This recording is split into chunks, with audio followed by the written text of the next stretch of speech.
मैं साथ में बैठता था, जो चखने का सामान हुआ करता था उसे खाते थे भाई। हैं? हमने भाई पियेंगे तो ये बीच में कम रहेगी कि जा जा तू होश में तू लेके आ। लेकिन हमें ये पता था कि यार इस चीज के लिए नहीं हम बने।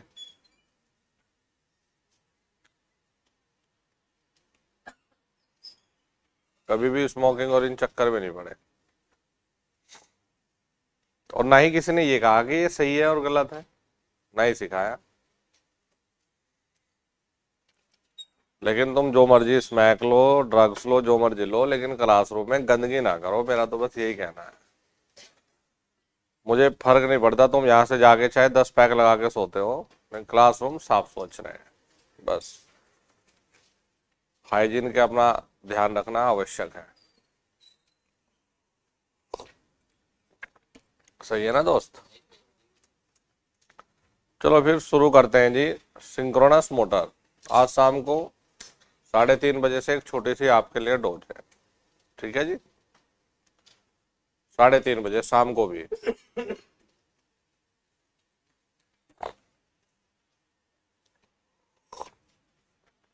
सुबह वाली तो ये बढ़िया है, सुबह वाली तो इसलिए ना तुम्हारी उठोगे, दिन की शुरुआत जल्दी होगी, नहीं तो फिर तुम सोते रह जाओगे।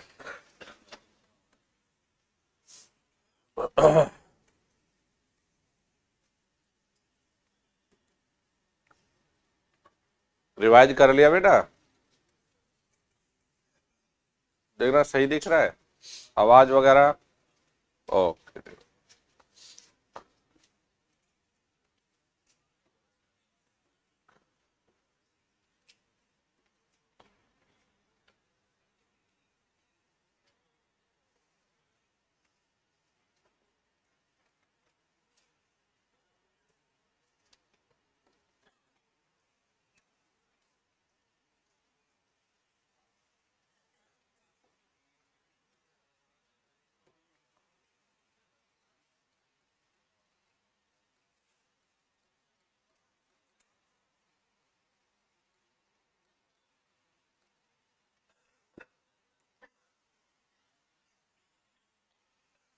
चलो ज्यादा देर का नहीं है, थोड़ा सा ही टॉपिक है ये ना। आपने इसमें काफी कुछ जो मेहनत है वो कर ली। अबे दिनेश ठंडी आ गया क्या बिल्कुल ही? तो ये सही अपने, कोई शर्माने की चीज नहीं, सावधानी होना चाहिए। ना ना ना, सावधानी बरतनी ज्यादा आवश्यक है। कोई ऐसा नहीं कि कोई शादी ब्याह में जा रहे हैं अपना, बीमार होने से बचना आवश्यक है।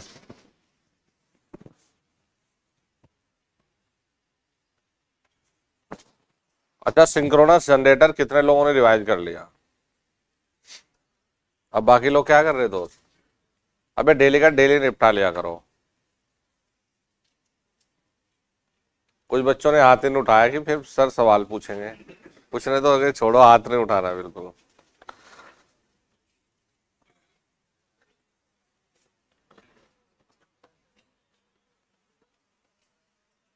यह एक, कुछ तो शब्द हिंदी वाले भी तुम्हें समझने में दिक्कत होगी, स्वतः चलित। यह एक सेल्फ स्टार्ट मोटर नहीं है। ये सेल्फ स्टार्ट नहीं है दोस्त।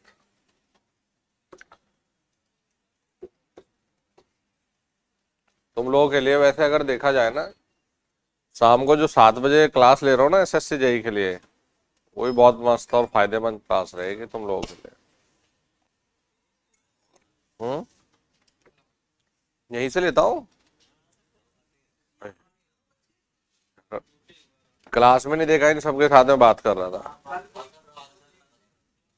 अरे रियली में बता रहा हूँ, आप लोगों के लिए रियली में बहुत फायदेमंद क्लास है। सारे सवाल वही तो रखे हुए थे मैंने इसमें तोड़ तोड़ के, जो आप लोगों को भी पेपर में कराए थे यार। मतलब नुकसान नहीं है, फायदा ही है। कुछ बीच बीच में अच्छे न्यूमेरिकल भी आ जाते हैं। 100 सवाल डेली है उसमें। एक सेल्फ स्टार्ट मोटर नहीं है, यह है मैग्नेटिक लॉकिंग सिद्धांत पर कार्य करता है।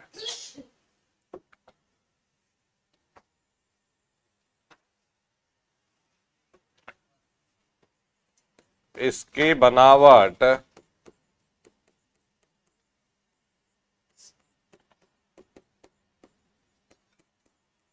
सिंक्रोनस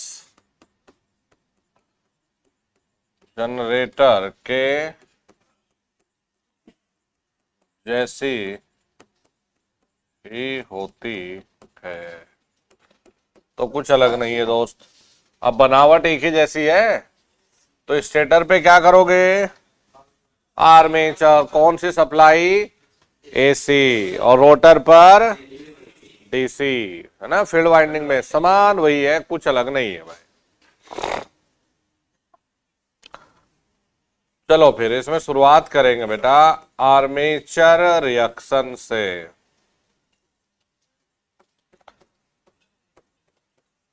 अरे बाकी सब एज इट इज, इसमें कुछ है ही नहीं। अच्छा यहां पर एक चीज और बनाओ बेटा, देखो इसमें दो तरह के फील्ड यहां भी मौजूद है। अरे बहुत जरूरी चीज है ये, बहुत पूछता है पेपर में, और ऐसे चीजों को मिस करना आवश्यक नहीं भाई। अभी देखो एक होता है फाई ए और एक होता है फाई एफ। ये बताओ इसमें आगे कौन सा चलेगा। हाँ शाबाश, इसके बीच का एंगल ये डेल, तो ये आगे चलेगा, ये इसको पकड़ेगा, पीछे चलेगा। तो इसमें लिखेंगे, इसमें आर्मेचर फ्लक्स आगे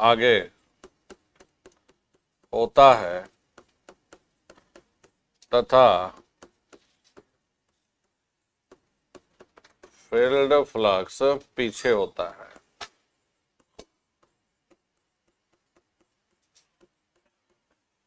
आर्मेचर फ्लक्स आगे होता है तथा फील्ड फ्लक्स पीछे होता है।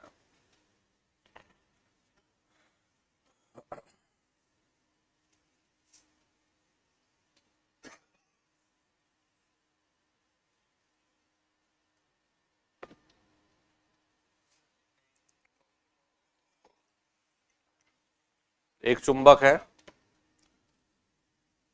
कोई और चुंबक ले ली, अगर एक घूम रही है तो दूसरी वाली मैग्नेटिकली जुड़ी हुई है, वो भी घूम रही है, वो मैग्नेटिक लॉकिंग होती है।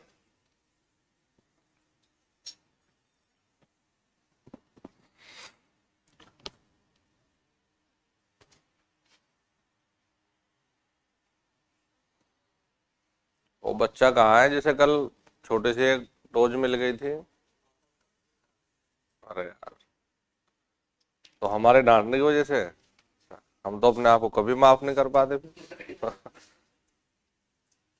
देखो जी, आर्मेचर रिएक्शन, वही परिभाषा, आर्मेचर फ्लक्स का मेन फील्ड फ्लक्स पर प्रभाव। हाँ जी, चलो जी, तो यहां आ जाइए, पहले बात करते हैं इकाई शक्ति गुणांक पर। तो इकाई शक्ति गुणांक पर क्रॉस मैग्नेटाइजिंग प्रभाव।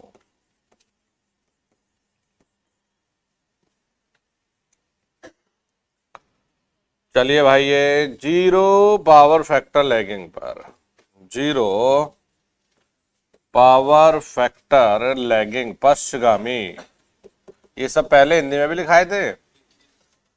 तो यहां फाई बराबर कितना, 90 पश्चगामी यानी लैगिंग। भाई फाई बराबर 90 पी तो आता है। अच्छा भाई बच्चों ये बताओ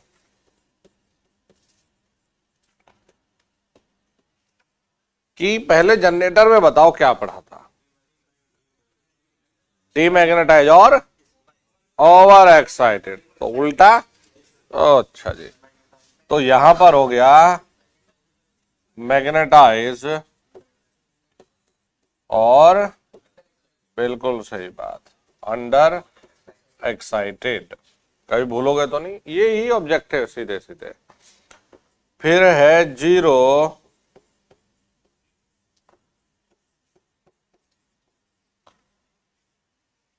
शुभ बाबू, ग्रुप में मैसेज मिल गया था, ग्रुप में मैसेज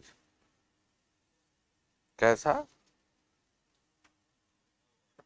आज 11:30 बजे बताऊंगा कैसा।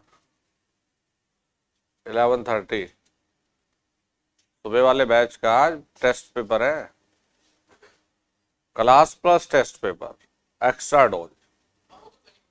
बता दिया था ना, तो 11:30 बजे से। मैं तो इसलिए ना रिवाइज वाइज करके तैयार हो। अरे वाह,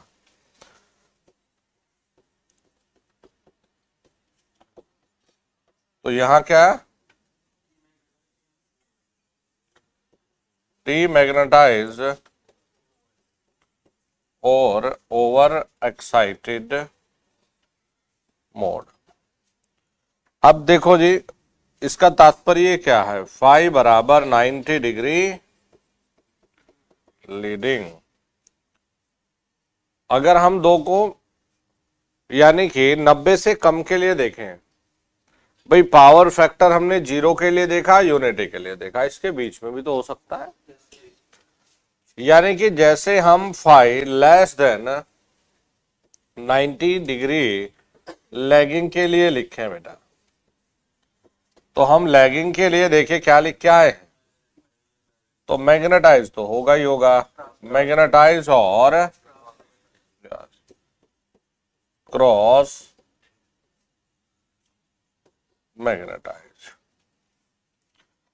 अगर हम फाई लेस देन 90 लीडिंग लिखेंगे, देखो 90 से कम का तात्पर्य होगा 90 से कम है, अच्छा जी, जैसे 80 ले लें, 30 ले लें, यानी जो पावर फैक्टर है वो कहीं ना कहीं आपका 0 और 1 के बीच में आए। 0.8 पावर फैक्टर, 0.7 पावर फैक्टर, ये मतलब होता है 90 से कम एंगल का है लीडिंग। तो ये क्या है?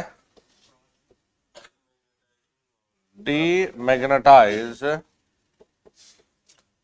और क्रॉस मैग्नेटाइज। हो गया जी भाई, ये जल्दी जल्दी लिख लो बस, ये बहुत बड़ा चैप्टर नहीं है। ऐसे induction single phase induction motor का है, जो बड़ा चैप्टर नहीं है।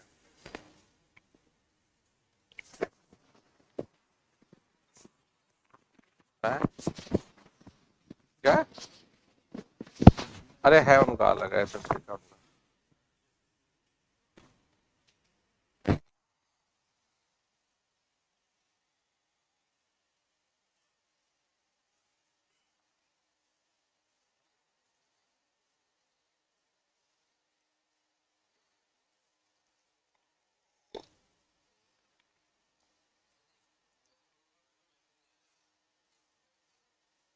ये है।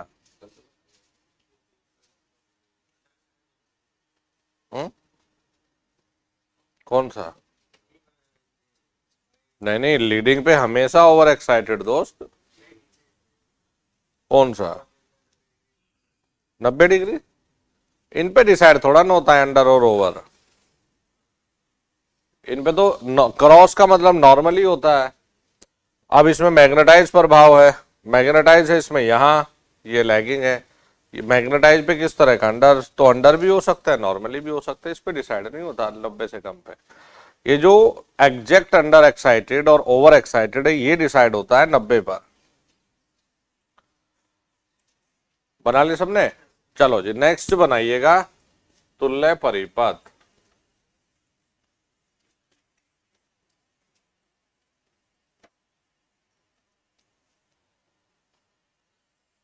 ए भाई, वही रोटर है, दो प्रकार के, साइलेंट पोल और सिलेंड्रिकल। तुल्य परिपथ।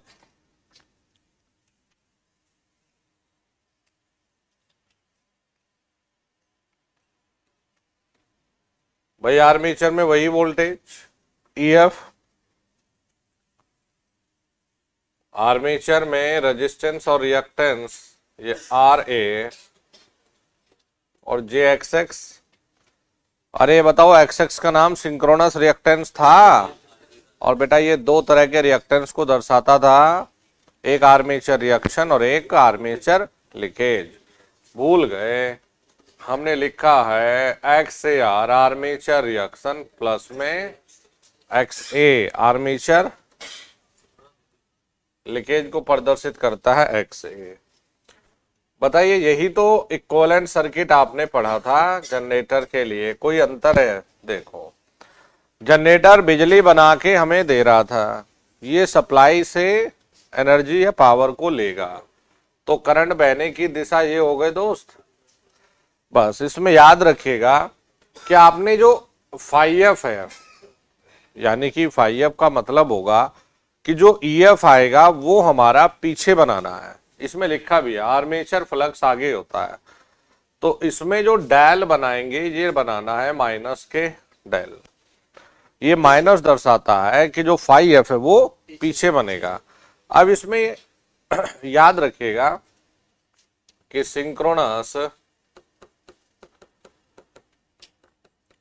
सिंक्रोनस मोटर में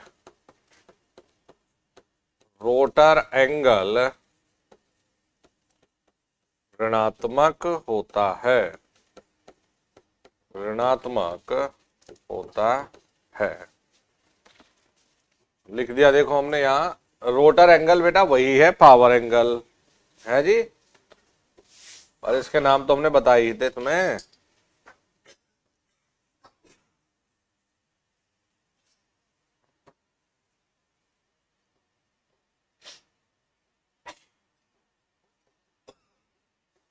भाई अभी तो इतनी सर्दी भी ना दे रहा दोनों में बच्चों।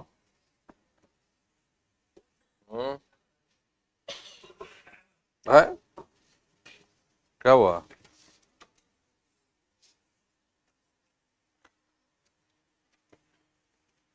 हम तो काढ़ा पी रहे भाई सुबह सुबह, और क्या है?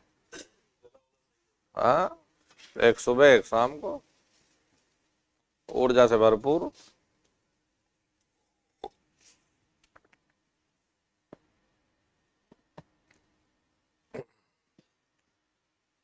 बना लिया जी। देखो जी, आपको ये ध्यान देना है, जनरेटर का फेजर डायग्राम देखना। मोटर में नहीं बनवाऊंगा तो मैं, चिंता ना करो, लेकिन एक बार जनरेटर तो देखो।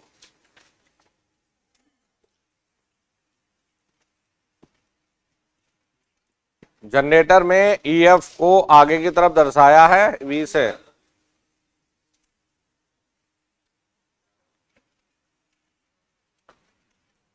मान लिया कई बार तुम्हें पहचानना है फेजर डायग्राम देखकर कि मशीन है कौन सी। तो देखो भाई, जब भी कभी ये आपको पढ़ाया है, जब भी मान लिया यहां से ईएफ आगे की तरफ दिखे, तो ये तो हम पढ़ चुके कि भाई ईएफ आगे दिखेगा तो ये जनरेटर है भाई बच्चों। जब भी कभी जैसे वी यहां है और ईएफ आपको नीचे की तरफ दिखा, तो समझ जाइएगा कि ये सिंक्रोनस मोटर है, ये होगा जी सिंक्रोनस मोटर। तो सिंक्रोनस जनरेटर में जो ईएफ है बेटा ये आगे की तरफ दिखना चाहिए। आगे मतलब ये ना एंटी क्लॉकवाइज डायरेक्शन में। ये हमने फंडामेंटल ऑफ एसी के लेक्चर में बड़े अच्छे से बताया है कि एंटी क्लॉकवाइज डायरेक्शन में जो आगे होती है वो लीडिंग है। तो आगे क्या है? ईएफ। ईएफ आगे होने का मतलब जनरेटर। यहां आगे क्या है? वी। ईएफ पीछे हो गया तो ईएफ के पीछे होने का मतलब बेटा मोटर। तो अगर एग्जामिनर ये पहचानने को दे तो बताइए कौन से सिंक्रोनस मशीन है, तो तुरंत देखिएगा ईएफ आगे है जनरेटर और पीछे है तो मोटर। ठीक है भाई, इतना याद हो गया। आगे चले। अब नेक्स्ट है इसमें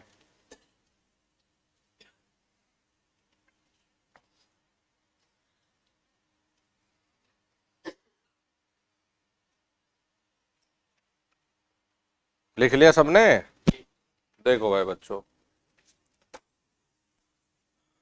नेक्स्ट लिखो पावर एंगल विशेषता।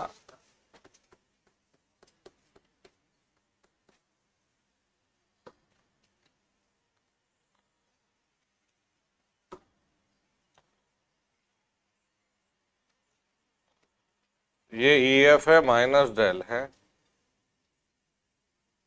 ये RA है,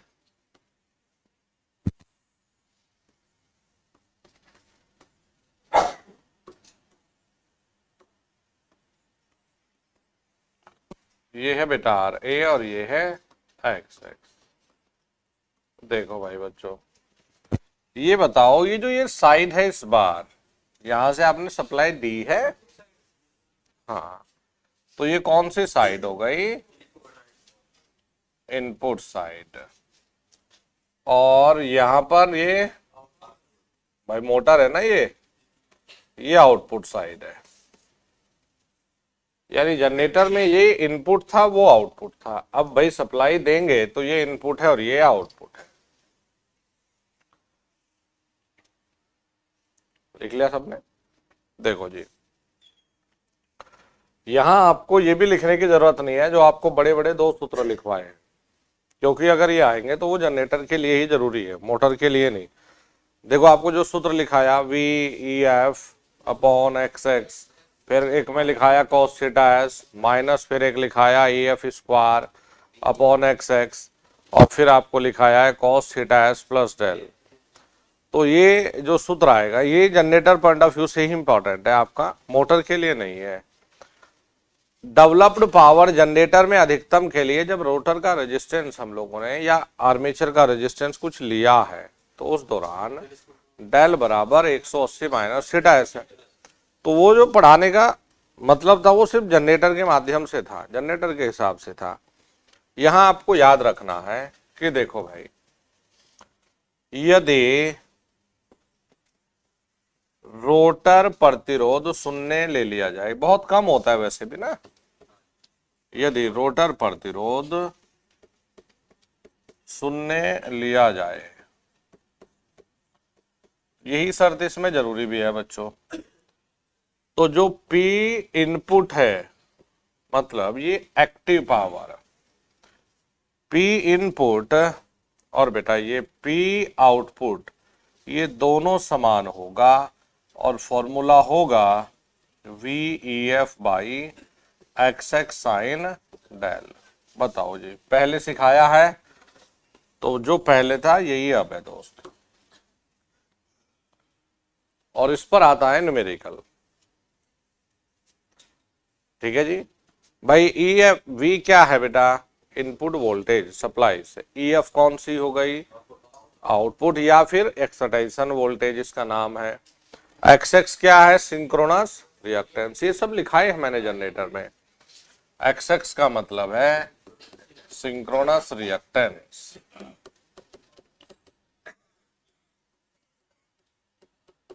सिंक्रोनस प्रतिघात। अब अधिकतम के लिए शर्त, अधिकतम के लिए शर्त डेल बराबर 90। तो जो P इनपुट है या P आउटपुट बेटा, ये जो मैक्सिमम वैल्यू मिलेगा अधिकतम, ये कितना है? VEF by XX। Unit power ही तो है, वाट। बस आपको मान रखना है, जैसे दे देगा कि V का मान 230, वैसे 11 kV की रेंज में देगा। EF का मान 10 है, 8 है, XX का मान दे देगा 1 ओम, आधा ओम, 2 ओम। तो पावर बताइए मैक्सिमम कितनी होगी? लिख लिया भाई? फिर देखो जी, यहां से जो रिएक्टिव पावर है जनरेटर में, देखो मैंने लिखा रखा VEF by XX cos del minus V square upon XX। ये हम जनरेटर में रिएक्टिव पावर लिखा चुके। अब यहां मोटर में V square by X X minus V E F by X X cos del. ये बताओ, चाहे आप देख लो अपने फॉर्मूला को, सिर्फ उल्टा लिखा है, पॉजिटिव को नेगेटिव और कुछ नहीं कहा। इसीलिए हमने कहा था कि जनरेटर में थोड़ा अगर ध्यान से पढ़ लोगे तो इसमें कुछ नहीं करना पड़ेगा, ये बिना मेहनत के काम चल जाएगी इसमें।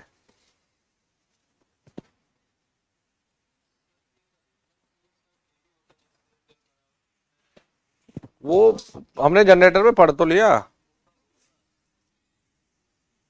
इसमें डेल बराबर थीटा एस जो देखने को मिलेगा तुम्हें, वो देखने को मिलेगा इस तरफ आउटपुट पर, और डेल बराबर 180 माइनस थीटा एस ये देखने को मिलेगा इनपुट पर। लेकिन ये इसके लिए पढ़ने की तुम्हें जरूरत नहीं है, वो जनरेटर के लिए ही जरूरत है पढ़ने की। इसके लिए जो जरूरत है, ये जरूरत है V A by X X sine del. उस बड़े से सूत्र को भूल गए तो गलती माफ, लेकिन इसे भूल गए तो गलती माफ नहीं। आप लोगों के लेवल से ये ज्यादा अच्छा। अरे इस पर न्यूमेरिकल आते हैं ना बच्चे, इन्हें भी गलत करके आते हैं।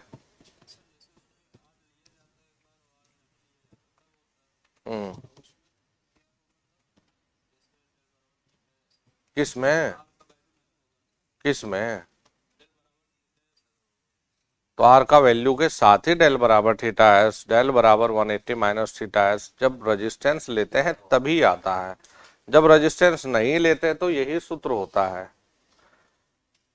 ठीक है, P बराबर V A by X X sine del, यही तो सूत्र है जब रेजिस्टेंस नहीं है। अगर रेजिस्टेंस लेंगे तो तब आपका V E F by X X cos theta S plus del minus के वी स्क्वायर, एक बार वी स्क्वायर है, एक बार ई एफ स्क्वायर है। ठीक है जी, तो ये है Q बराबर V square by X X minus V F by X X cos del. इसी का दूसरा रूप ये भी है कि v अपॉन एक्स एक्स लिख दो, v minus E F cos del. तो ये हो गए रिएक्टिव पावर। अब देखो भाई, जनरेटर में ये पहले था ये बाद में था। चलिए जी, इसमें पहली कंडीशन देखिए, यदि हम ये कहें बेटा कि वोल्टेज, मान लिया आपको पेपर में यही दे दें कि एक सिंक्रोनस मोटर में वोल्टेज V बराबर ई एफ कॉस डेल क्या दर्शाता है, तो देखो भाई ये दोनों अगर यहां रखोगे तो शून्य हो जाएगा, और कहीं पर रिएक्टिव पावर का शून्य हो जाना ही दर्शाता है इकाई शक्ति गुणांक। अरे भाई प्रतिक्रिया पावर, जो ये रिएक्टिव पावर है, ये प्रतिरोध में शून्य होती है, और उसका शक्ति गुणांक प्रतिरोध में क्या है, इकाई। दूसरा बिंदु ये है कि अगर वोल्टेज बड़ा है ई एफ कॉस डेल से, तो बच्चों वोल्टेज अगर बड़ा है तो रिएक्टिव पावर आएगी धनात्मक। ऑब्जेक्टिव तो यही है, जरूरी तुम्हें ये दे, ये पूछ ले कि भाई जो रिएक्टिव पावर के धनात्मक होना क्या प्रदर्शित करता है। तो अगर ये धनात्मक आएगी तो ये पावर फैक्टर होगा पश्चगामी शक्ति गुणांक। जरूरी नहीं कि ये ऑब्जेक्टिव है, ये भी पूछ सकता है। V अगर छोटा है ई एफ कॉस डेल, तो रिएक्टिव पावर नेगेटिव ऋणात्मक क्या दर्शाएगा, अग्रगामी शक्ति गुणांक।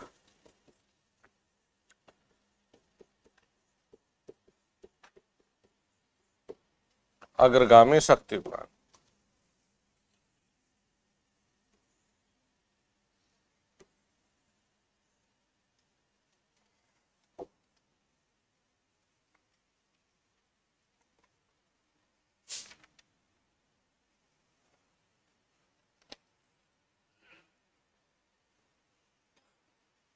ठीक है भाई,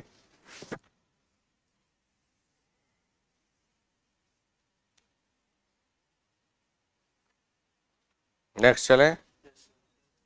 देखो भाई बच्चों, जब हम लोग ये कहते हैं कि लोड को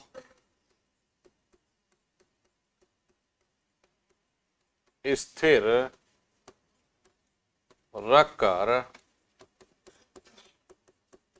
उत्तेजना या एक्साइटेशन को बदलने के प्रभाव,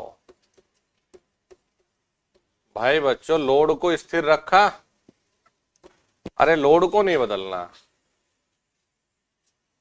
वहां हमने भाई जनरेटर में लोड क्या, जनरेटर में तो रोटर टरबाइन से घूम रहा था, तो हमने टरबाइन इनपुट को स्थिर रखकर एक्साइटेशन के प्रभाव देखे थे। अब यहां रोटर पर क्या जुड़ेगा, लोड। तो हमने कहा कि लोड को मत बदलिए, सिर्फ एक्साइटेशन को बदलने के प्रभाव देखिए। तो बेटा दो प्रभाव है, देखो किस प्रकार से। एक बनेगा वी कर्व, वी कर्व किस किस के बीच खींचा जाता है, शाबाश, ये ऑब्जेक्टिव है सीधे सीधे, आर्मेचर करंट और फील्ड करंट के बीच खींचा जाता है। अच्छा जी देखो भाई बच्चों ये बताओ कि न्यूनतम आर्मेचर करंट कहां, शाबाश, यूनिटी पावर फैक्टर। जनरेटर में फील्ड करंट का बढ़ना लैगिंग था जनरेटर में, तो इसमें उल्टा देखो भाई, इसमें फील्ड करंट का बढ़ना मतलब लीडिंग की तरफ, और यहां यूनिटी से बेटा घटना मतलब लैगिंग। तो ये लीजिए बच्चों, यहां से इस तरफ भी बढ़ेगा और इस तरफ भी, ये आपका है वी कर्व। ये टू द पॉइंट चीजें बता रहा हूं आपको। वी कर्व किस किस के बीच खींचा जाएगा, आई एफ और आई ए। देखो जी न्यूनतम आर्मेचर करंट दिख रहा है ना, न्यूनतम आर्मेचर करंट इकाई शक्ति गुणांक पर, दोनों में सेम है ये तो। अब देखो इसमें एक्साइटेशन बढ़ना क्या बताएगा, लीडिंग, यहां यूनिटी से एक्साइटेशन का घटना लैगिंग। फिर दूसरा inverted we curve, inverted we curve किस किस के बीच खींचा जाता है, शाबाश, पावर फैक्टर और फील्ड करंट, वेरी गुड।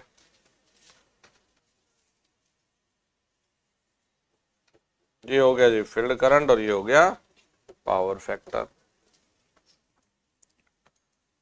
ठीक है भाई। अब देखिए सबसे अच्छा तो इकाई होता है भाई। अब आप इकाई वाले पॉइंट से एक्साइटेशन बढ़ाओगे तो लीडिंग की तरफ गिरना है, और कम करोगे तो लैगिंग की तरफ गिरना है।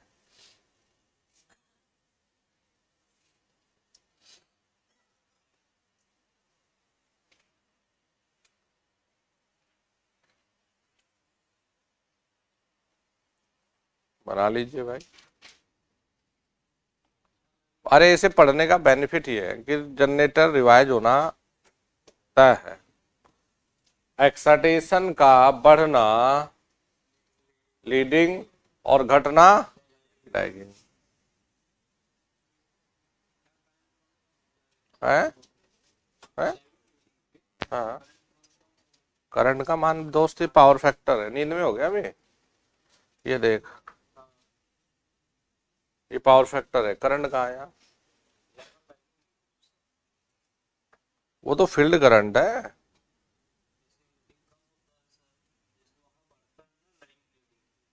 अरे यार ये तुम इनकी खिचड़ी क्यों पका रहे हो दोस्त, ये तो कोई एक निर्धारित फील्ड करंट है इकाई पर।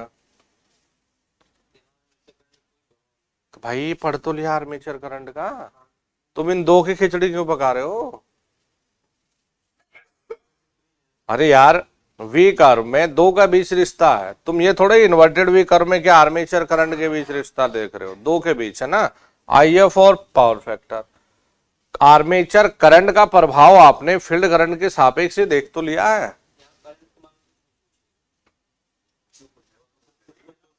अरे यार ये ये दोनों के दोनों जो ग्राफ है, ये वी कर्व है। वी कर्व में अब तेरे से ये थोड़ा ही कहेगा कि पावर फैक्टर वी कर्व से बताओ, तो वी कर्व का पावर फैक्टर से मतलब नहीं है। ये इसका मतलब किससे है? उल्टे वी कर्व। तो उल्टा वी कर्व क्या है? ये पूछा गया कि इन्वर्टेड वी कर्व में आर्मेचर करंट, हर करंट का मान पूछा तो ये नहीं है। कमाल कर रहे हो भाई राकेश जी आप भी। अरे करंट का मान पूछ रहा है तो इसका मतलब वी कर्व देख, पावर फैक्टर पूछ रहा है तो इन्वर्टेड वी कर्व देख। दोनों बन तो गए हैं, क्यों नहीं बने? तुम यहां से सबसे न्यूनतम करंट कहां है? जनरेटर में। जनरेटर में पढ़ाया था, मोटर में भी यही है। न्यूनतम क्या है? ये रहा। इससे ज्यादा बढ़ाओगे लीडिंग की तरफ तो ये रहा, घटाओगे तो फिर लैगिंग की तरफ ये रहा। तो करंट का संबंध पूछेगा तो इसे देखेगा, शक्ति गुणांक का संबंध पूछेगा तो इसे देखेगा। तो दोनों में, लेकिन इसमें आर्मेचर करंट क्यों मिलाओगे और इसमें पावर फैक्टर क्यों मिलाओगे? दोनों आईएफ के सापेक्ष ही तो है भाई। अब ये था, ये दो अलग अलग को ना बनाओ, लेकिन तुम कहने लगो कि इन्वर्टेड वी कर्व आर्मेचर धारा बताएगा, वो गलत है। तुम इन्वर्टेड वी कर्व में आर्मेचर धारा ही तो पूछ रहे हो, और क्या कर रहे हो दोस्त? देखो, अगर किसी की ये इच्छा है कि हम तो इस पे दोनों को बनाएंगे, बना लो जी।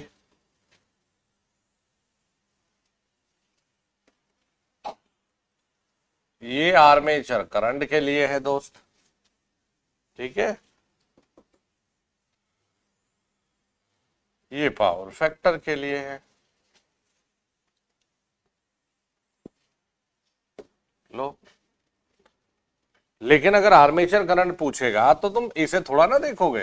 कौन से ग्राफ को देखोगे? ये देखोगे।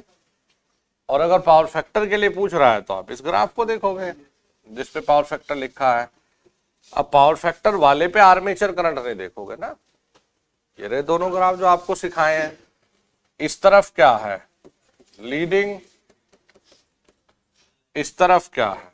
लैगिंग। जो मर्जी पूछे बता दो। ये कहेगा कि यूनिटी से हम पावर फैक्टर या एक्साइटेशन बढ़ाएं तो आप कहोगे कि आर्मेचर करंट लीडिंग की तरफ बढ़ गया। पावर फैक्टर क्या है? लीडिंग की तरफ गिर गया। तो जो ग्राफ, जो सवाल पूछेगा उसी ग्राफ को तो देखोगे।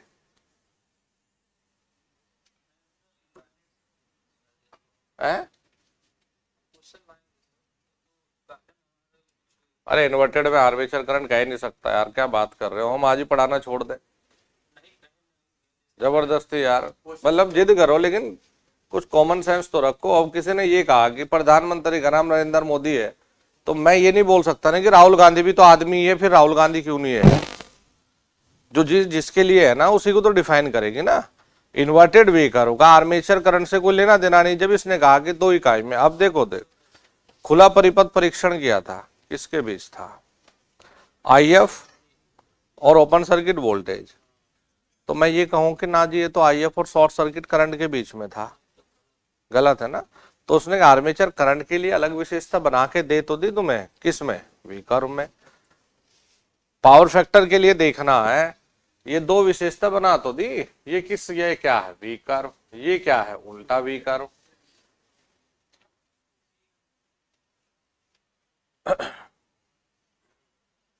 ये लिख लिया था क्या? यहां तक हो गया भाई? बिल्कुल जनरेटर के जस्ट उल्टी चीजें चल रही है और कुछ नहीं है इसमें। चलो जी, नेक्स्ट ये देखेंगे बेटा कि लोड के घटाने या बढ़ाने से क्या प्रभाव पड़ेगा। ठीक है, तो देखो जी, अब हम नेक्स्ट चलते हैं। लोड के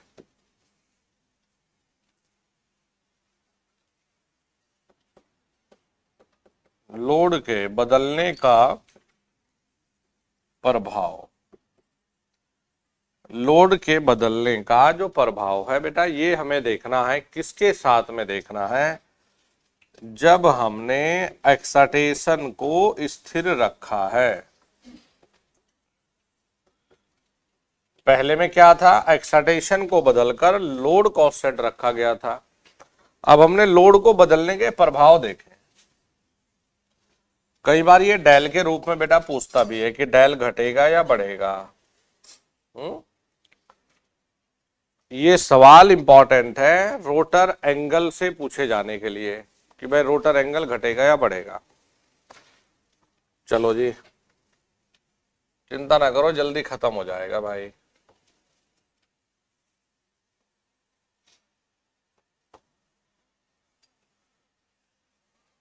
अरे भाई ईएफ जो होता है, हाँ बच्चों, ईएफ नीचे की तरफ बनाना पड़ेगा इसमें।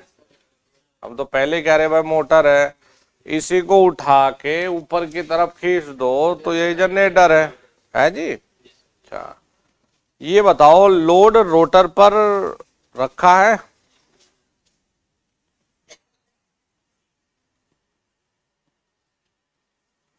और रोटर पर है एक्साइटेशन, इसे रखना है कांस्टेंट, है भाई। देखो जी, तो हम यहां से ईएफ को त्रिज्या मानकर एक वृत्त खींच लेते हैं ये। तो देखो कमाल की चीज ये है कि जब हम कोई सर्कल खींच रहे हैं वर्त, तो इस पर त्रिज्या किसी भी बिंदु पर देख लो समान ही तो हुआ करती है। तो हमने कहा कि इस लाइन पर यदि आप ईएफ कहीं भी बनाओगे तो वो कांस्टेंट रहेगा, समान रहेगा। ठीक है भाई। अब देखो, हमेशा याद रखना कि जब भी इस तरफ चलने की बात होगी, इस तरफ का मतलब है डेल का बढ़ जाना। देखो तुम्हें और थोड़ा सिंपल करके समझाते हैं। भाई आपने ये कहा बच्चों कि देखो जी, एक तो फाई ए है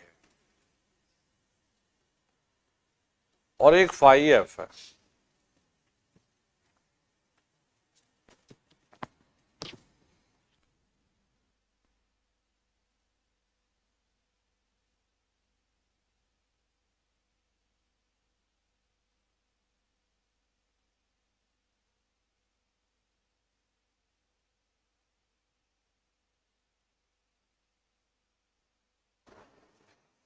देखो यार, ये बताओ लोड कहाँ रखा हुआ है? यही तो है। अच्छा, आगे ये चल रहा है। अगर पहले जैसे आप नॉर्मल चल रहे हैं, चलो मैं आगे भाग रहा हूं, आप में से कोई पीछे चल रहा है, अगर आपकी उम्र बढ़ा दे, तुम्हारी गति कम होगी। गति कम होगी तो मेरे में और आप में जो डिफरेंस था वो बढ़ेगा ना। यही चीज यहां है। बेचारे में ये चल रहा है जी पीछे, और लोड यही तो रखा है रोटर पर, है भाई। तो यही कलाकारी है। अगर तुम इस पर वजन बढ़ाओगे, वजन मतलब लोड बढ़ाओगे, तो ये थोड़ा स्लो चलेगा, तो डेल का मान बढ़ेगा। तो देखो यहां से मैंने इसलिए कहा कि जैसे जैसे मैं इस तरफ चलूंगा ईएफ को लेकर, तो डेल का मान बढ़ेगा। तो यहां से इस तरफ को चलने का मतलब है कि लोड बढ़ रहा है। ठीक है भाई। तो लोड के बढ़ने का, देखो अगर बेटा लोड बढ़ता है तो ये बताओ रोटर एंगल, रोटर कोण बढ़ेगा। दिमाग में रहेगी बात। और यदि मोटर पर लोड कम होगा, अब लोड कम होगा तो वो थोड़ा तेज चल सकता है जी। लोड कम होगा तो रोटर कोण घटेगा। तो भाई अगर मैं यहां से इस तरफ को देखूंगा, भाई एफ यहां से यहां यहां यहां जैसे जैसे आएगा डेल का मान बढ़ेगा। और बेटा यदि हम यहां से इस तरफ को देखें तो भाई पहले एफ यहां यहां यहां यहां यहां, तो डेल का मान घटेगा। तो ये दर्शाएगा लोड का घटना। देखो घटते घटते घटते घटते जब डेल का मान 0 हो जाता है तो वो स्थिति कहलाती है नो लोड की स्थिति। ठीक है भाई, सबसे कम नो लोड ही तो हो सकता है, इससे कम तो नहीं। मतलब कि अगर आप नो लोड की स्थिति में होंगे तो सबसे तेज आप तभी दौड़ सकते हो। तो उस दौरान में जब आप भी तेज चल रहे हो और मैं तेज चल रहा हूं तो दोनों के बीच जो कोण है वो न्यूनतम रहेगी। तो न्यूनतम कितना जी, अब डिफाइन है 0 जी। तो देखो भाई बच्चों, अगर डेल का मान 0 हो तो ये प्रदर्शित करता है नो लोड की स्थिति, नो लोड की स्थिति।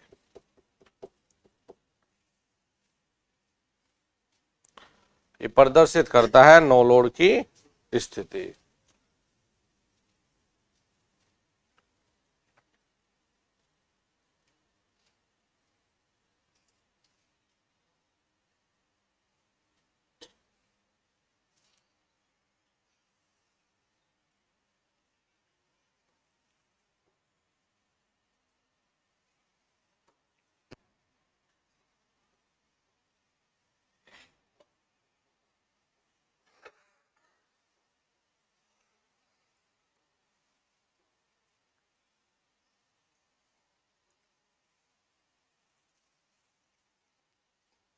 ठीक है भाई, नेक्स्ट चले।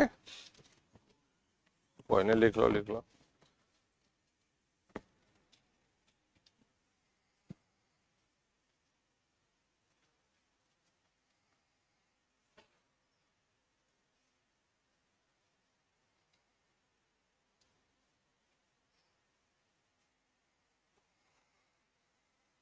देखो, मशीन पावर ये ऐसे विषय हैं कि यदि आप इन्हें पढ़ना छोड़ दोगे ना तो ये भूल जाओगे।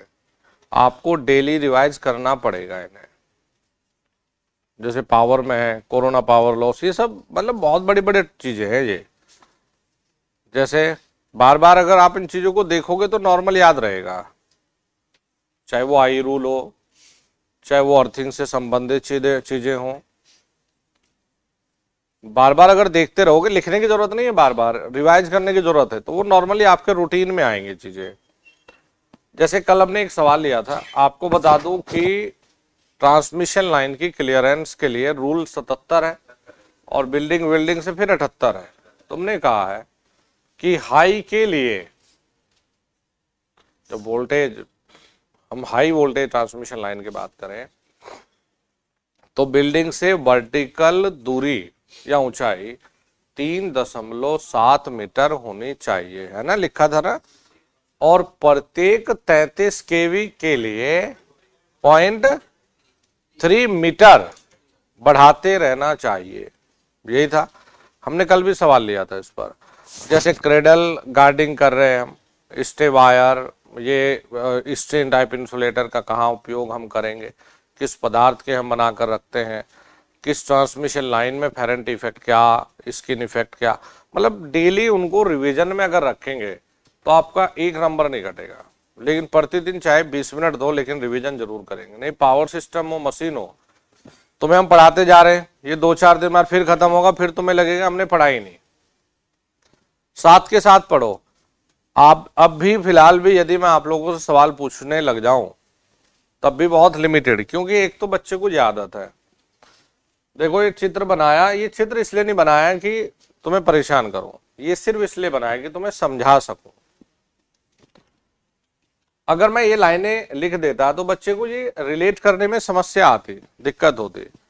अब जैसे बच्चा ये एक्सपेक्ट करता है, ये उम्मीद करता है, क्योंकि बेचारे को पढ़ाया इसी तरीके से गया है कि इसे डायग्राम या चित्र बनाने के बजाय थ्योरी लिखाएं। थ्योरी इन द सेंस कि धारा दाएं से निकलकर बाएं घुस गई, फिर प्रतिरोध में लहराते हुए चली गई। तो बच्चा इस तरह की एक्सपेक्टेशन रखता है, जिससे कंपटीशन का कोई मतलब नहीं होता। ये सिर्फ टाइम पास की बात है और कुछ नहीं। इसमें हर एक चीज हमने बड़े क्लियरली लिख दी कि लोड के बदलने के प्रभाव। अब सवाल क्या है कि भाई लोड बढ़ेगा तो रोटर कोण बढ़ेगा, ये सीधा ऑब्जेक्टिव है दोस्त। अब इसमें समझने में दिक्कत ना हो तो हमने ये डायग्राम बना दिया, फिर ये कैसे हम लोग रिलेट करें तो हमने ये बना लिया। तो सवाल ये नहीं कि सवाल तो सर यही आएगा, सवाल ये भी आ सकता है कि ये डेल किस किस के बीच का कोण है, तो आप कहेंगे फाई और फाई एफ। ये भी आ सकता है कि सिंक्रोनस मोटर में क्या पीछे रहता है, तो आप कहेंगे ये पीछे चलता है जी, 5F पीछे रहता है। तो ये सब बेसिक जोड़ते हुए सवाल बनते हैं। जैसे हम लोग ये पढ़ के आए, जरूरी थोड़ा नहीं कि ये पूछे, ये कह सकता है कि किसी मशीन में रिएक्टिव पावर का धनात्मक होना क्या दर्शाता है, आप कहेंगे पश्चगामी मतलब लैगिंग। तो हर एक चीज ये सवाल है। अब इसमें मैं ये थ्योरी लिखता कि V के बराबर EF गुणा कॉस डेल ले लिया गया है तो हमें प्राप्त हुआ है, तो सब यही तो लिखा है। चलो भाई नेक्स्ट है हमारा, जब हम लोग बेटा सिंक्रोनस मोटर की बात कर रहे हैं तो सिंक्रोनस मोटर में एक बड़ी अच्छी चीज हमें मिलती है, और वो ये मिलता है कि ये जो मोटर है सिंक्रोनस मोटर, अभी आपने आर्मेचर रिएक्शन प्रतिक्रिया या प्रतिक्रिया जो प्रभाव है वो निकाला 3 पर, लैगिंग, लीडिंग, यूनिटी। ये ऐसा मोटर है या सिंक्रोनस मशीन ऐसी मशीन है जो अच्छे पावर फैक्टर पर चल सकती है, और लैगिंग, लीडिंग, यूनिटी। यानी कि यदि हम इसे लीडिंग पावर फैक्टर में चलाएं तो हम पावर फैक्टर बढ़ाने में भी इस्तेमाल कर सकते हैं दोस्त। भाई कैपेसिटर का काम पावर फैक्टर बढ़ाना है क्योंकि लीडिंग पावर फैक्टर है, तो हम इसका इस्तेमाल पावर फैक्टर के बढ़ाने में कर सकते हैं, और किया भी हमने। देखो, क्या कभी आपने सोचा है कि इस मशीन का शक्ति गुणांक अच्छा क्यों है? इसलिए दोस्त, इंडक्शन का शक्ति गुणांक इसलिए बहुत घटिया और बेकार है क्योंकि इंडक्शन में स्टेटर फ्लक्स को एयर गैप पार करके रोटर को मैग्नेटाइज करना पड़ा था, एयर गैप को पार करके। यहां तुमने रोटर पर डायरेक्ट सप्लाई दी है, तो एयर गैप का रोल खत्म, इसलिए मैग्नेटाइजिंग करंट का रोल खत्म। इसीलिए इस मशीन का शक्ति गुणांक बहुत अच्छा प्राप्त हो सकता है, ये कारण है। देखो जी, अब इसे भी हम लोग लिख लेते हैं। पहले लिखेंगे, एक शब्द होता है बेटा जिसे हम कहते हैं सिंक्रोनस कंडेंसर। देखो, सिंक्रोनस कैपेसिटर भी कहते हैं, सिंक्रोनस कई बार हम लोग कंडेंसर। इसका जो तात्पर्य है, इसका तात्पर्य है कंडेंसर कैपेसिटर। देखो जी, जब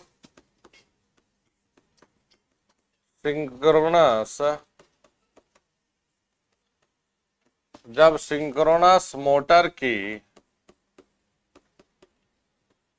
शाफ्ट पर कोई लोड ना हो, जब सिंक्रोनस मोटर के शाफ्ट पर कोई लोड ना हो और वह ओवर एक्साइटेड मोड में चले, ओवर एक्साइटेड मोड में चले, तो यह अग्रगामी शक्ति गुणांक पर कार्य करता है। पता है नहीं तो? शक्ति गुणांक पर कार्य करता है तथा इसे अग्रगामी शक्ति गुणांक पर कार्य करता है तथा इसे पावर फैक्टर बढ़ाने के लिए यूज करते हैं, और इसी को क्या कहेंगे हम? Synchronous condenser. ठीक है भाई। जब लोड, देखो कमाल की चीज है, अब इंसान है लालची। अगर इसकी शाफ्ट तुम्हें बाहर दिखाई देती तो तुम बेटा कुछ ना कुछ, कभी ना कभी इस पे बेल्ट या पट्टा चढ़ा जरूर देते। जरूर कुछ न चलाते, जरूर कुछ ना कुछ। और खासकर हम लोग इंडियन है तो हम तो छोड़ते ही नहीं भाई, एक बार ऑप्शन दिखे। इसीलिए जो मैन्युफैक्चरर है इन्होंने इसमें शाफ्ट को बाहर निकालने का ऑप्शन ही दिया, पूरी तरह से फ्रेम स्ट्रक्चर क्लोज कर दिया। लो, तो ये मतलब ऐसा नहीं कि ये घूमता दिखेगा, एक बॉक्स है बस वो आएगा। तो इसमें शाफ्ट वगैरह का बाहर दिखती नहीं है जब हम इसे पावर फैक्टर करेक्शन में इस्तेमाल करते हैं। तो क्या लिखा है, सिंक्रोनस मोटर की शाफ्ट पे कोई लोड ना हो और ओवर एक्साइटेड में चलाइए तो पावर फैक्टर बढ़ाने के लिए इस्तेमाल करेंगे, और यही क्या है, सिंक्रोनस कंडेंसर। अब नोट करके एक सेंटेंस लिखेंगे दोस्त, सिंक्रोनस मोटर का शक्ति गुणांक इंडक्शन की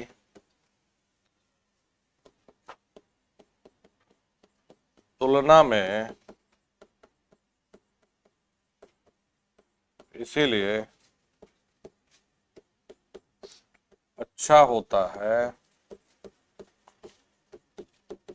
क्योंकि इंडक्शन में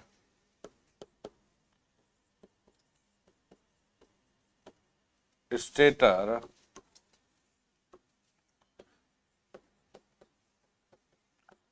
फ्लक्स को एयर गैप को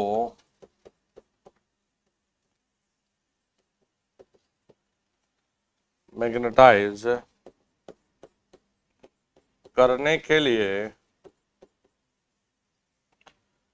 उच्च मैग्नेटाइजिंग धारा की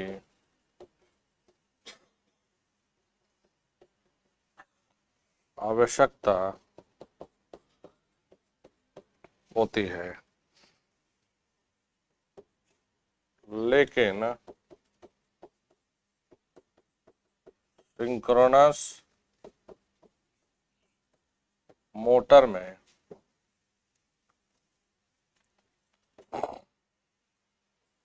रोटर यानी फील्ड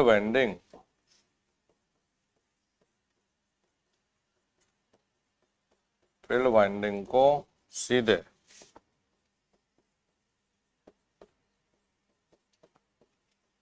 डीसी सप्लाई से मैग्नेटाइज किया जाता है, जिससे एयर गैप का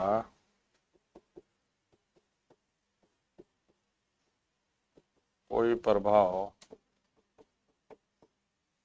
नहीं आता है तथा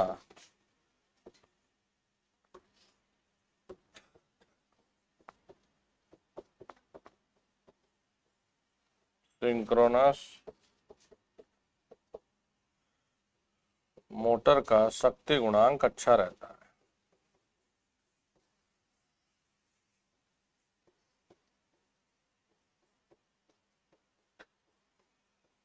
अच्छा, सब मोटर से एक तो नोट ये जरूर करें, ये कुछ ऐसे कारण है जो बच्चे को पता होना चाहिए, लेकिन किताब में ऐसे नोट कराते नहीं, लिखते नहीं। एक और लिखेंगे, देखो बेटा, जब हम स्लॉट काटते हैं,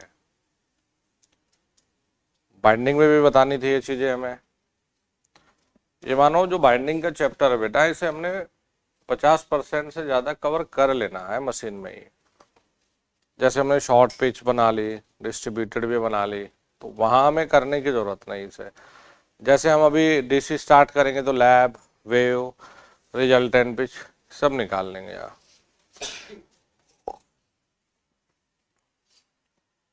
ये दिमाग में रखना है। देखो जी, 3 प्रकार के स्लॉट काटते हैं। एक होता है क्लोज्ड, मतलब बंद टाइप। जो बंद टाइप स्लॉट होते हैं, देखो ये होता है, ये ऐसा क्लोज्ड है बेचारा पूरी तरह से। एक होता है सेमी क्लोज्ड। सेमी क्लोज्ड कुछ ऐसा दिखता है दोस्त।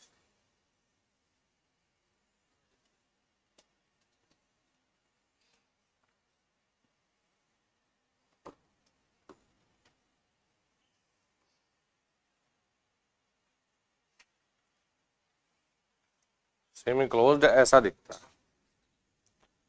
और एक होता है ओपन टाइप।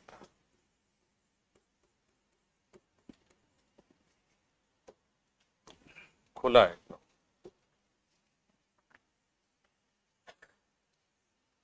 ये देखो, तीन तरह के स्लॉट काटते हैं हम।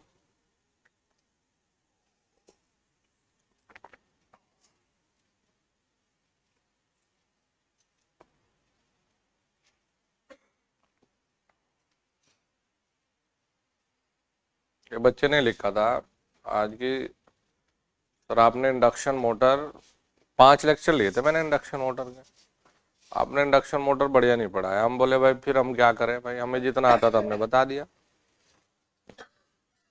तो कुछ एक्स्ट्रा चीजें अगर बताने का प्रयास मैं करता हूं तो ऐसा नहीं है कि सिलेबस से बाहर है, वो सब हमारी डिजाइनिंग पैरामीटर के अकॉर्डिंग होती है। और आईटीआई में ये जरूर है कि अगर मुश्किल न्यूमेरिकल नहीं पूछेगा तो to the point straightforward फॉर्मूले पर आधारित न्यूमेरिकल लास्ट टाइम भी बहुत पूछे गए हैं।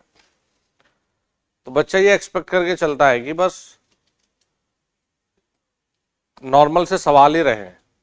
यार हम नॉर्मल सवाल का भी जवाब नहीं दे सकते जब तक हमें किसी मुद्दे के बारे में आइडिया नहीं होगा। इसीलिए मेरा हमेशा ये प्रयास है कि यार स्किप कुछ ना कराऊं, भले ही उसे बहुत डेप्थ में ले जाने के बजाय थोड़ा कम आइडिया दो बच्चे को, लेकिन स्किप ना करवाओ। जैसे आपसे वी कर्व है, हमने यहाँ वो लाइनें खींचकर नहीं देखी क्योंकि हमें पता है कि वी कर्व या तो पहचानने को देगा, वी कर्व से भी ये कह सकता है कि ये कौन सी मशीन का वी कर्व है। वी कर्व किस किस के बीच खींचा जाता है, मैं बार बार बोल रहा हूं, ये पेपर में आ रहा है भाई। देखो ये जो 3 बनाए हैं बड़ा इंपॉर्टेंट चीज है। जब भी हम लोग अच्छे पावर फैक्टर की बात करते हैं, बहुत अच्छा, तो देखो बंद है, बंद वाले में लीकेज नहीं, तो क्लोज्ड में हम कहते हैं अच्छा शक्ति गुणांक है।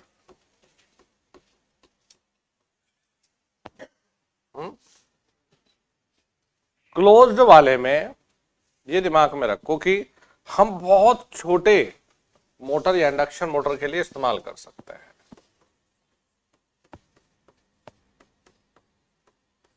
बहुत छोटे इंडक्शन मोटर के लिए बनाते हैं।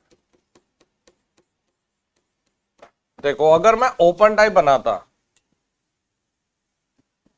मैं ये इंडक्शन की बात कर रहा हूं तीनों को रिलेट करके, ओपन टाइप में बहुत बेकार शक्ति गुणांक होता है क्योंकि लीकेज बहुत ज्यादा हो जाता है। तो ओपन टाइप को इसीलिए हमने कहा कि हम इंडक्शन नहीं बनाते ओपन टाइप, हम ओपन टाइप में डीसी मोटर व सिंक्रोनस के बना सकते हैं, कोई प्रॉब्लम नहीं। बनाना चाहो तो आप सिंक्रोनस मोटर या डीसी मोटर के ओपन टाइप स्लॉट बना सकते हो। अरे क्यों, डीसी में पावर फैक्टर का मतलब नहीं है जी, है जी। अभी तो बोला यार क्लोज्ड में लीकेज कम है तभी पावर फैक्टर अच्छा है, अभी कहा मैंने ये स्टेटमेंट। नींद में चला जाता है बीच बीच में दोस्त, है। चाय पिएगा? हाँ भाई रजब, पूरी रात नहीं सोता? ये भी अच्छा है। हाँ भाई दिनेश बाबू, हाँ। तुझे कैसे पता कि वो नहीं सोता? क्योंकि तू भी पढ़ रहा होता है तो तू देख रहा होता उसको दोस्त।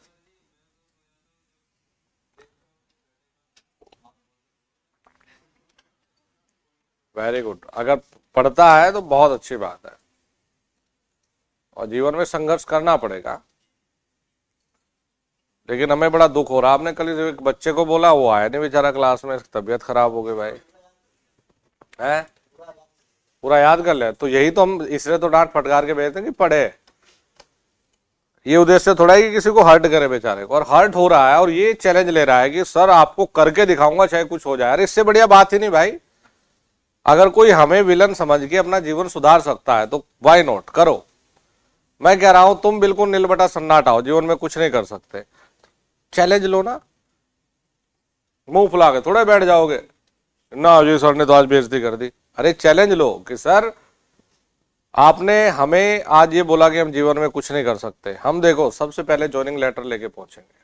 तो चैलेंज लेने की बात है, ये थोड़ा कि ना सर मैं तो सर की बात भी नहीं करता। इसीलिए मैं डांट फटकार भी लगाता हूँ कि यार वो कुछ जागे अंदर से, इसकी जो भावना बेचारे की वो हर्ट हो, पीड़ा थोड़ी पहुंचे और घर जाए और किताब उठाए। 2-4 दिन तो पड़ेगा ही, 2-4 दिन के बाद फिर अपना डोज दे देंगे।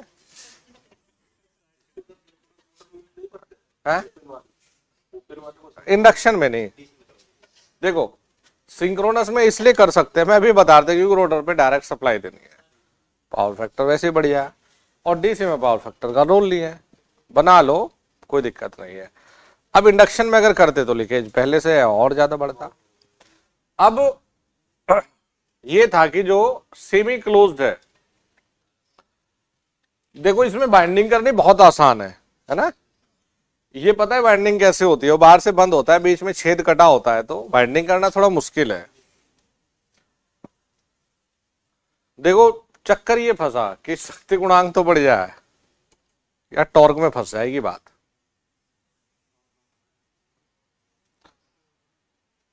अरे यार टॉर्क इसका इतना बढ़िया नहीं आएगा, इसका टॉर्क अच्छा आएगा। तो हमने कहा यार हम तो फंस गए शक्ति गुणांक के चक्कर में, हम टॉर्क के साथ सैक्रिफाइस कर रहे हैं। तो फिर हम दूसरी तरफ चले, हमने कहा कि दोनों का एक बहुत अच्छा सॉल्यूशन है। जब हम बात करते हैं सेमी क्लोज्ड, तो हम नॉर्मली जो बड़े इंडक्शन मोटर है में हम सेमी क्लोज स्लॉट को ज्यादा प्रीफर करने लगे।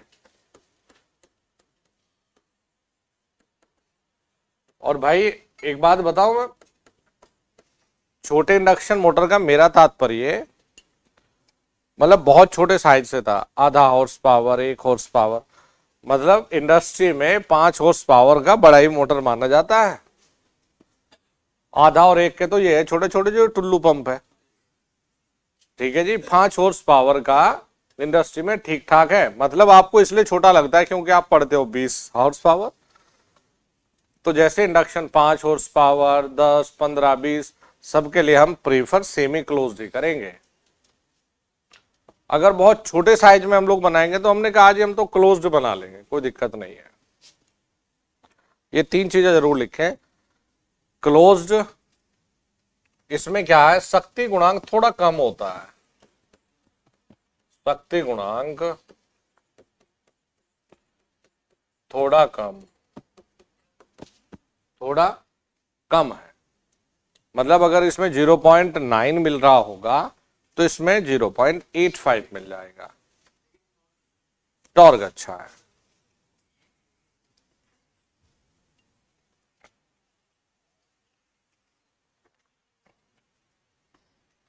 चलो फिर लास्ट टॉपिक शुरू करते हैं इसका, शुरू करें। सिंक्रोनस मोटर की स्टार्टिंग, रुकना है क्या?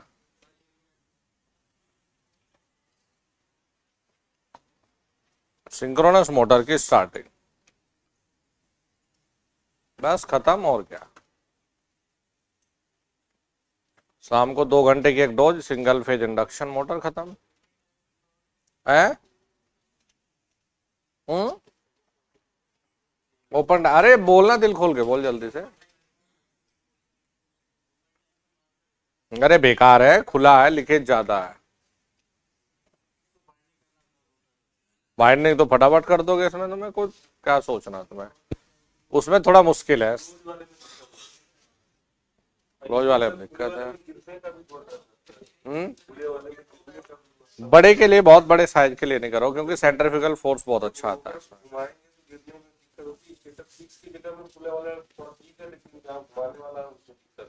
हाँ, अब इसीलिए मोटर सिंक्रोनस जो ये सॉरी डीसी मशीन है वो बड़ी रेटिंग की इसलिए नहीं बनती।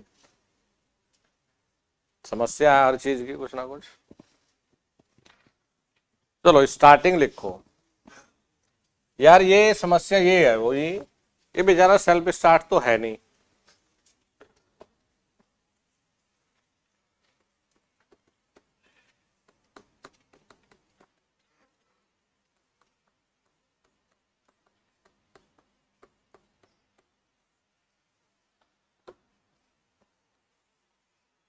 देखो यार, मैग्नेटिक लॉकिंग का मतलब ये था, मान लिया मैं कहूँ कि भाई हम मैग्नेट है, हम चल रहे हैं, तो मैग्नेटिक लॉकिंग का मतलब ये है कि हमारे पीछे मान लिया कोई बैग है और जो रस्सी से बांध रखा हमने, तो जब ये हमारे साथ लॉक्ड है और हम चल रहे तो बेचारा ये भी चलेगा, जितनी गति से हम चलेंगे उतने से ये भी चलेगा, ये वो मैग्नेटिक लॉकिंग है। जब आप स्टेटर पर सप्लाई देते हैं तो स्टेटर फ्लक्स सिंक्रोनस गति से घूम रहा है, रोटर पर दे दी तुमने डीसी, डीसी घूमने वाला फ्लक्स है नहीं, रोटर आराम से रखा हुआ है।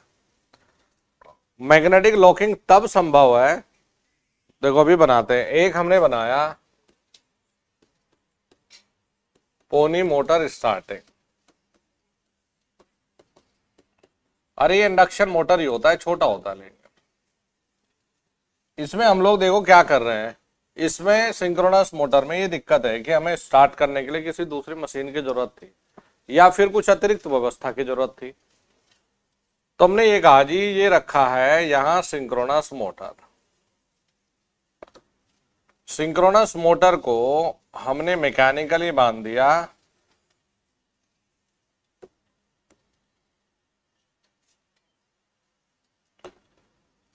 ये चला दिया हमने इंडक्शन मोटर से,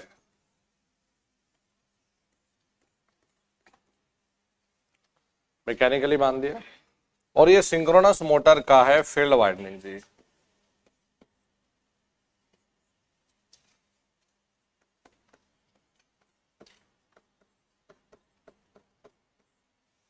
फील्ड वाइंडिंग हम लोग ये कह रहे हैं कि पहले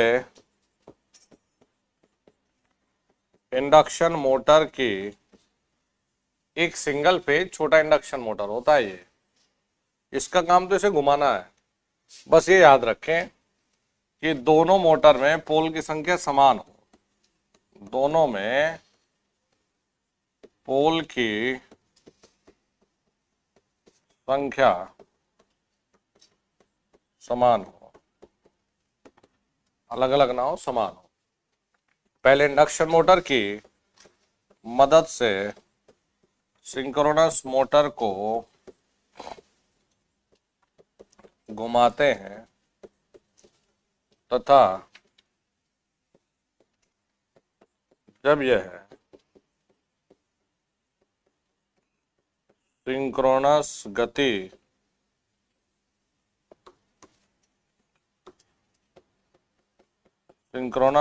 का 70 से 80% प्राप्त कर लेता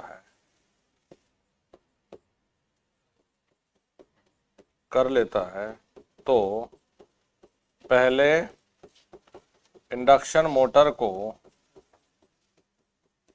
हटाते हैं तथा फिर सिंक्रोनस मोटर के फील्ड पर सप्लाई देते हैं तथा फिर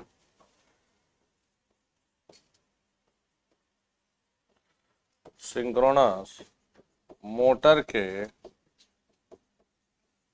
फील्ड पर सप्लाई देते हैं तथा मोटर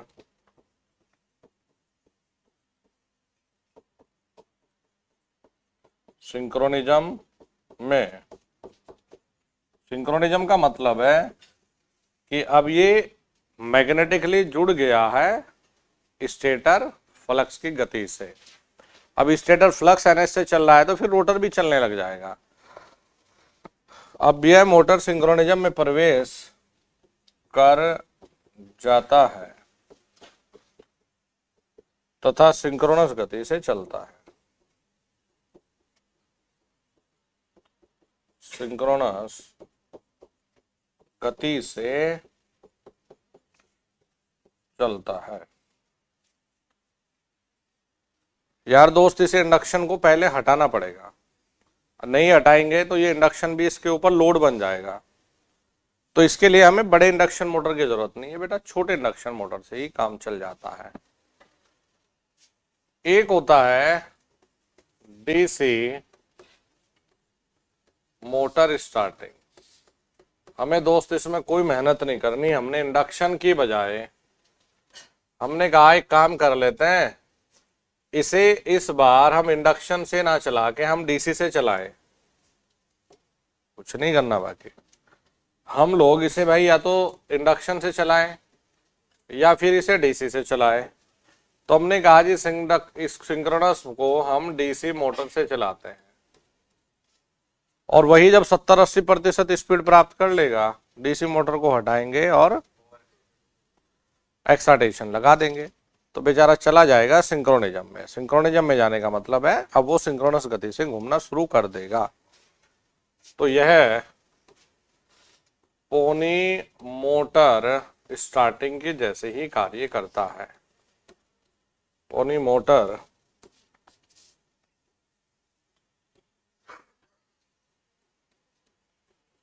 स्टार्टिंग के जैसे ही कार्य करता है। देखो दोस्त, ये जो थर्ड है ये संभव है केवल साइलेंट पोल में। हम लोग क्या रखते हैं, damper winding starting. Damper winding starting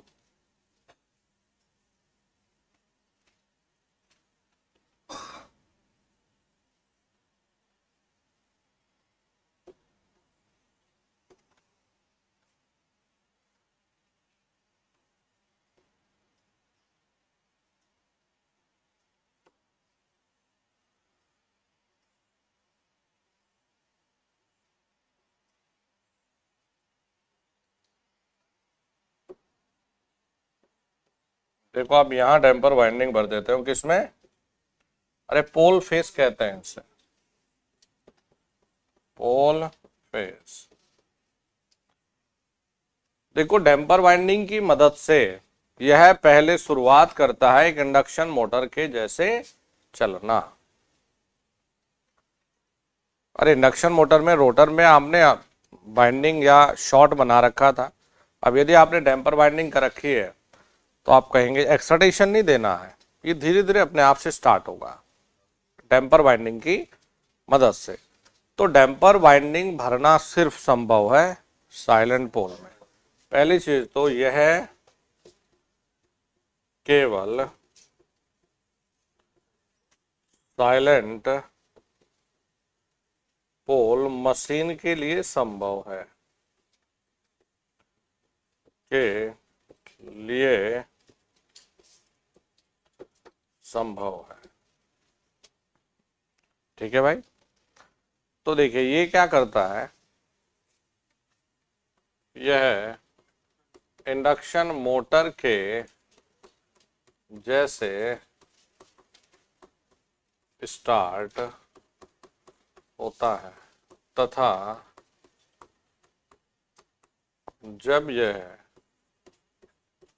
70 से 80% गति प्राप्त कर लेता है, गति प्राप्त कर लेता है, तो एक्साइटेशन देते हैं और यह मोटर सिंक्रोनिज्म में प्रवेश कर जाता है। सिंक्रोनिज्म में प्रवेश कर जाता है। ठीक है भाई। अब ये सेल्फ स्टार्ट ही तो हुआ है, ये है एक सेल्फ स्टार्ट मोटर की तरह कार्य करता है।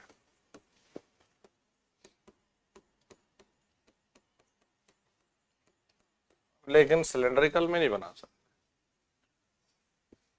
देखो जनरेटर में भी, जनरेटर को हमने स्टार्ट तो करना नहीं, टरबाइन से घुमाना है, लेकिन जनरेटर में भी हम पोल फेसिस में डैम्पर वाइंडिंग करते हैं।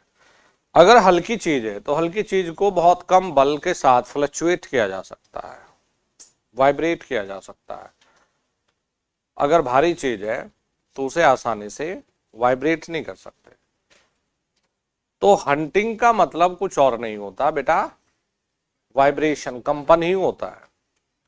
तो हम लोग ये कहते हैं कि डैम्पर वाइंडिंग की मदद से, डैम्पर वाइंडिंग की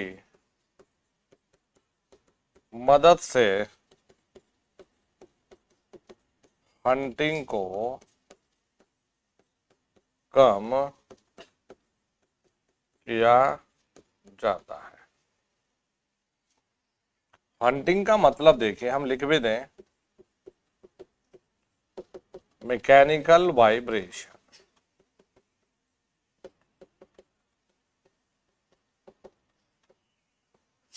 चलो बाबू लिखो।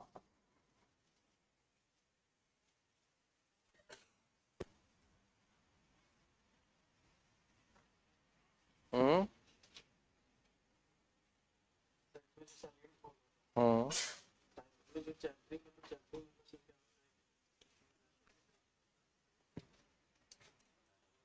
तुम्हारे लायक चीज नहीं थी इसलिए जिक्र नहीं किया।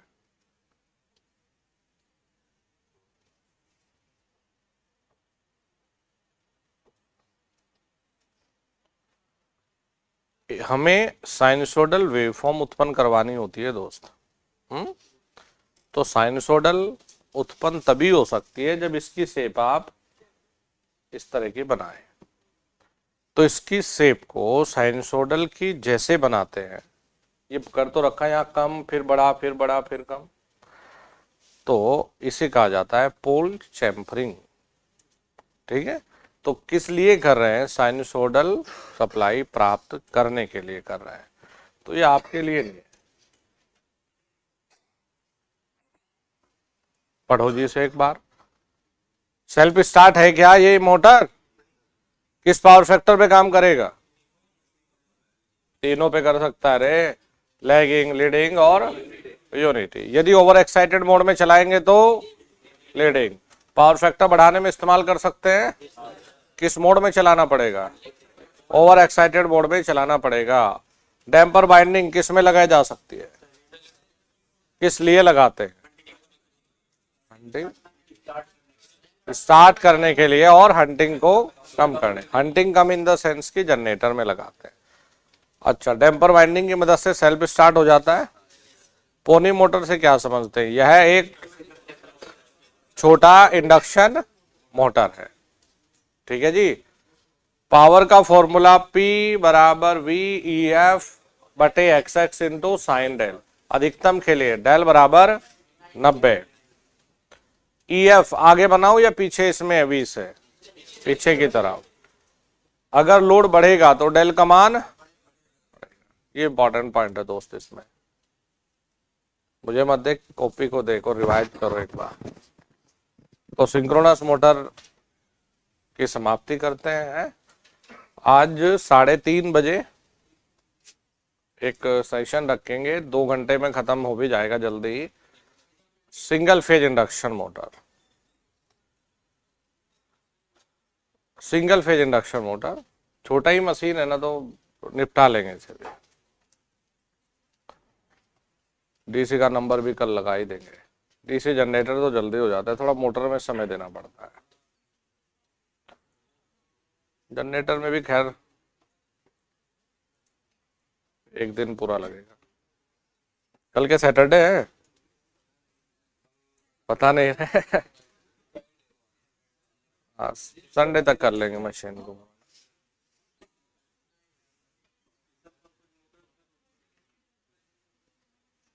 करवाना पड़ेगा स्पेशल पर्पज। चलिए जी, धन्यवाद।